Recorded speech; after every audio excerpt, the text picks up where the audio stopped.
Hey, me again. I want to talk to you a little bit about giving funds. Now, much to my surprise, um, I probably shouldn't have been surprised, but I was. Much to my surprise, there are a lot of people that, one, have either never heard of a giving fund, or two, don't know the purpose. And yet, sometimes they proclaim themselves as givers.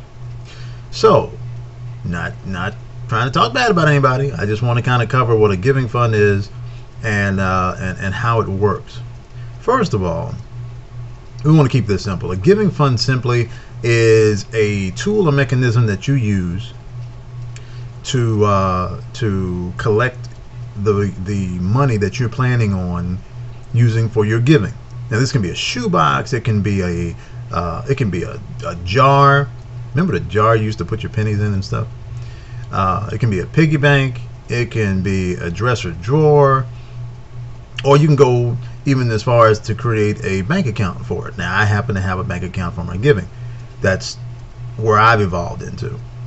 But you don't have to go that route or go that far with a bank account. I do. Eventually, you're probably going to need one, because if you're doing your giving right, you're getting some blessings out of this thing, and you're getting some harvest, and you're going to find that you're going to probably need something a little more elaborate than a dresser drawer. But right now, when we're just starting out, that's fine.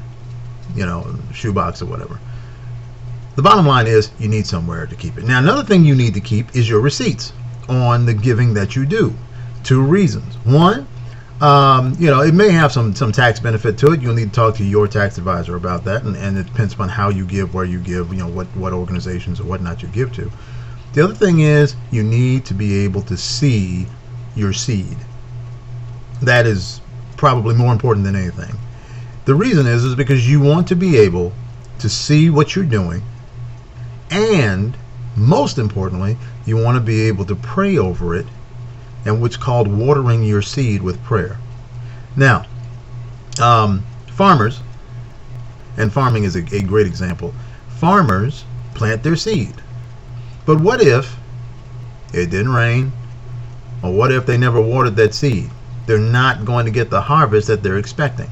So, just like a farmer's seed needs water, your seed needs water.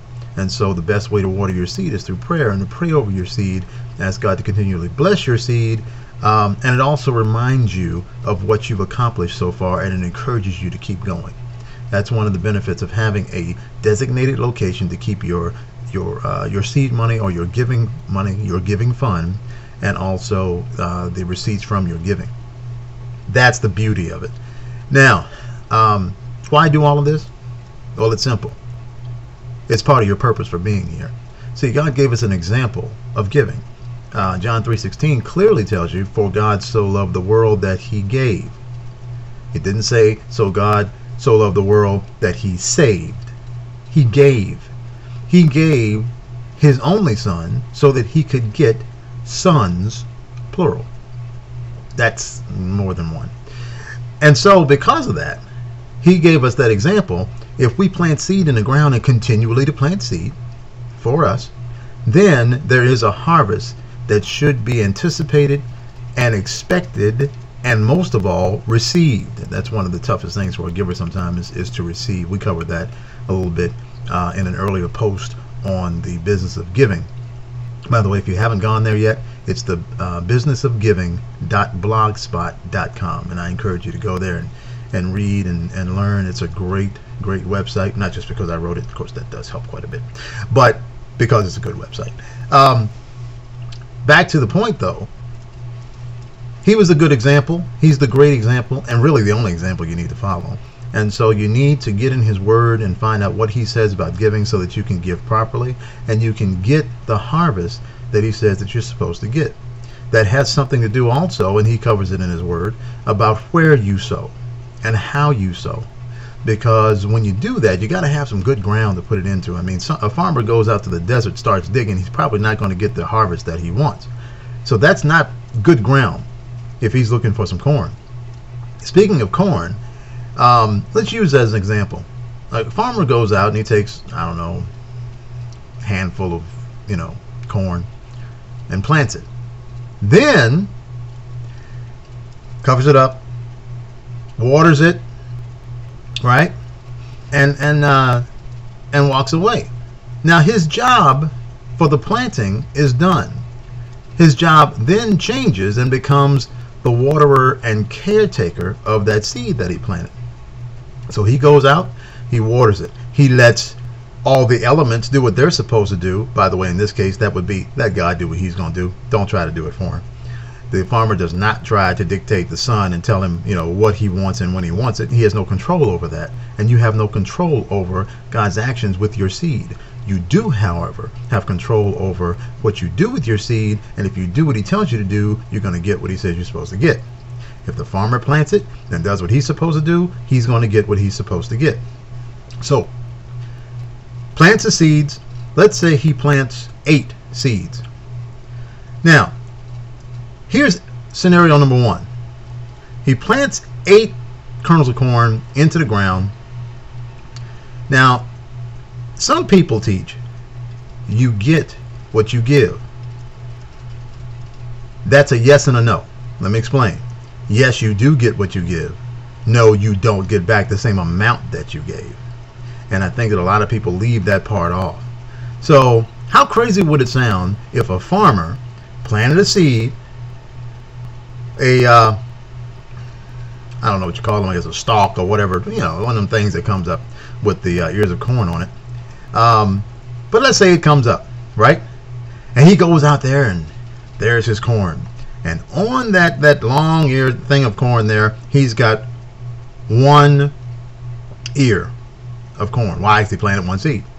Oh boy. He pulls that off. He's excited somewhat, and he pulls the shuck back. And inside on that husk is 1 kernel of corn. Why? Because that's what he planted. Make sense? Of course not. You don't receive like that. Your harvest doesn't work like that. Now, what's really going to happen is he's going to go out there and he's going to have that corn grow, and he's going to have,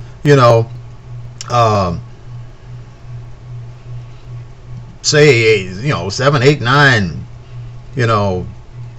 ears of corn there, and he's going to pull the shuck back on them rascals, and he's going to have 400 or 500, little kernels on there. Why? Because that's how receiving and that's how the sowing and reaping process works. You always get back more than what you gave. Always. So, keeping that in mind, 2 things. 1, you always want to sow what you want to receive back, because you're going to get it back in abundance. This is not an option. And number 2, you want to make sure you continue to sow so that you don't interrupt your harvest. Because if a farmer gets pretty happy, he's a farmer. That's his gig. If he is happy with that 1 thing of corn and his little 8 ears, great. But he's not really a farmer. He's got a hobby. If you're a farmer, that's what you do as a career. He's got to continually plant so that he can continually have a harvest, so that he can get blessed and others can get blessed. Pretty simple, huh? And yet more people struggle over this than you would believe. I was one of them, which is why I'm here now trying to tell you, don't do what I did. You put it out there, you think that's it. I'm a giver. Ta-da! No. Bottom line is, when you give, you got to continue giving so that your blessing continues to come in, so that you continue giving, so that your blessing can continue to come in. I think you get it. That's how you do this. Now, the purpose of this is so that other people can be blessed, and you can be blessed even more than they are. Because if you've never experienced giving according to what God's word says, you have never experienced anything like it. I'm telling you, you as the giver get more out of it even before the harvest than the person who's receiving it. It is fun, it's exciting. You've never gotten a charge or a thrill out of life as you do when you've given someone and they are joyous and happy, and you've just made their whole day. You walk off on cloud 37 and a half. You know, and they got what they needed, but you got more than what you gave immediately, and then the blessings coming.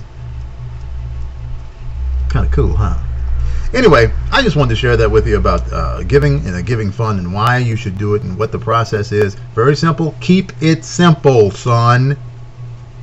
KISS principle. Keep it simple. Don't try to get elaborate right off the bat. Don't go trying to go and give to these huge just start small. Go buy somebody a cup of coffee. Buy them some lunch. You know? Buy them some groceries. Just keep it simple and watch what happens. You're going to be very pleasantly surprised and very glad you did. There's more to come on this. More video teachings, and we've got a lot of ground to cover, so stay tuned, keep in touch with us here, and read the blog, subscribe to the blog. Again, businessofgiving.blogspot, that's blogspot.com. We'll see you soon.